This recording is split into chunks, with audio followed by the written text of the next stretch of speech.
இன்றைய நாள் ஒரு சிந்தனை நிகழ்ச்சிக்கு உங்களை வரவேற்கின்றேன்.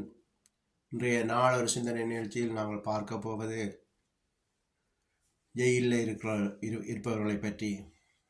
என்னென்று சொன்னால், ஒரு 5 நிமிட கோபத்தினால் இந்த கோபத்தை அடக்க முடியாமல் சில தவறுகளை செய்து அதில் மாட்டுப்பட்டு இந்த ஜெயிலில் இருக்கலாம். நான் இங்கே ஃப்ரான்ஸில் பெயிண்டிங் வேலை செய்கிறேன்னா சில நேரம் ஜெயிலுக்குள்ளேயும் போவேன் வேலை செய்கிறதுக்கு.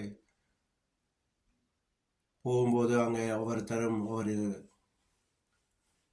ஒரு ஜெயில் கூட்டுகளையும் இருந்து அழுவார்கள், கத்துவார்கள், வேதனைப்படுவார்கள். அதிலிருந்து நான் நினைத்து கொண்டிருந்தேன் அவர்களுக்காக ஒரு வீடியோ போடணும்னு சொல்லி. இன்றைக்கு அந்த சந்தர்ப்பம் வந்தது, அவர்களுக்காக போடுகிறேன். இதை பார்க்குற நீங்கள் இந்த வீடியோவை பகிர்ந்து கொள்ளுங்கள். யாராவது ஜெயிலில் இருப்பவர்கள் குடும்பங்கள் இதை பார்த்தால் அவர்களுக்கு பிரியோசமாக இருக்கும், அவர்களுக்கு விடுதலை கிடைக்கும். ஜெயிலில் இருப்பவர்கள் இதை பார்த்தீங்கன்னு சொன்னால், கர்த்தராகிய இயேசு கிறிஸ்துவிடம் மன்னிப்பு கேளுங்கள். ஏசப்பா, நாங்கள் இந்த பாவத்தை தெரியாமல் செய்துட்டோம், எங்கள் பாவங்களை மன்னியுங்கள், எங்களை விடுதலை ஆக்குங்கள் என்று சொல்லி கேட்கும்போது அவர் அதுக்கு வழிகளை திறந்து உங்களுக்கு விடுதலை தருவார். ஏசப்பா, எங்களுக்கு விடுதலை வேண்டும், எங்களுக்கு விடுதலை வேண்டும், எங்களுக்கு விடுதலை வேண்டும், நாங்கள் எங்கள் பாவங்களை மன்னிங்கள், நாங்கள் தெரியாமல் செய்தோம் என்று சொல்லி கேளுங்கள். நிச்சயமாக அவர் உங்களுக்கு விடுதலையை தருவார். அந்த அதிகாரிகளோடு பேசி உங்கள் விடுதலை தர வல்லவராயிருக்கிறார். இல்லை என்றால் பெரிய தூக்கு மேடைக்கு போகிற நீங்கள்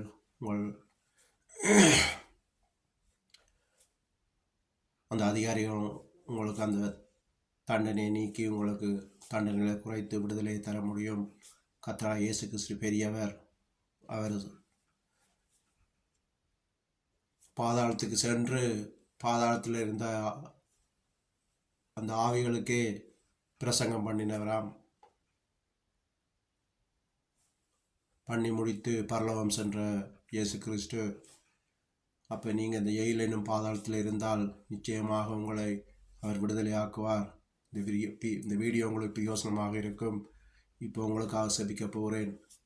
நன்றி ஏசப்பா, நன்றி. இந்த வீடியோவை பார்க்குற ஜெயிலில் இருக்கிற ஆத்மாக்களுக்காக செபிக்கிறேன். இவர்களுக்கு ஒரு விடுதலையை கொடுங்க. தெரியாமல் செய்த பாவங்களை மன்னித்து இவர்களை மனம் திரும்பத்தக்கதாக இவர்களை விடுதலை ஆக்குங்க. இவர்கள் சாட்சியாக நிற்கத்தக்கதாக இவர்களுக்கு ஒரு அற்புதம் செய்யுங்க.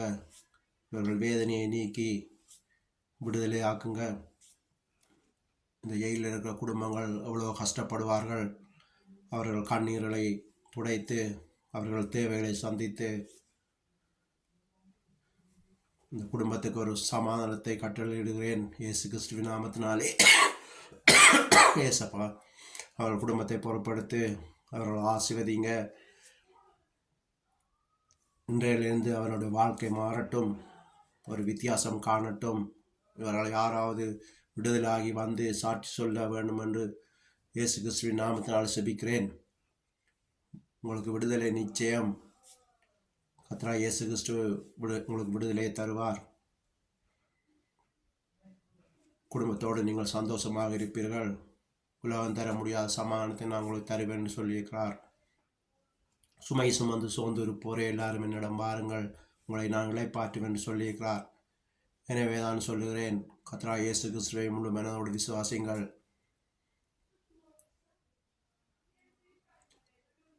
பத்தோடு 11 இயேசுவை ஏற்றுக்கொள்ளாமல் இயேசுவை முதல் வைத்து, ஏசப்பா எங்களுக்கு விடுதலை வேண்டும், நீங்கள் தகப்பன், நீங்கள் விடுவிக்க வல்லவராக இருக்கிறீர்கள் என்று கேட்கும்போது அவர் உங்களுக்கு நிச்சயமாக விடுதலையை தருவார். நம்பிக்கை வீண் போகாது, சமாதானத்தோடு வாழ்வீர்கள் என்று சொல்லி இந்த வீடியோவை முடித்துக் கொள்ளுகிறேன்.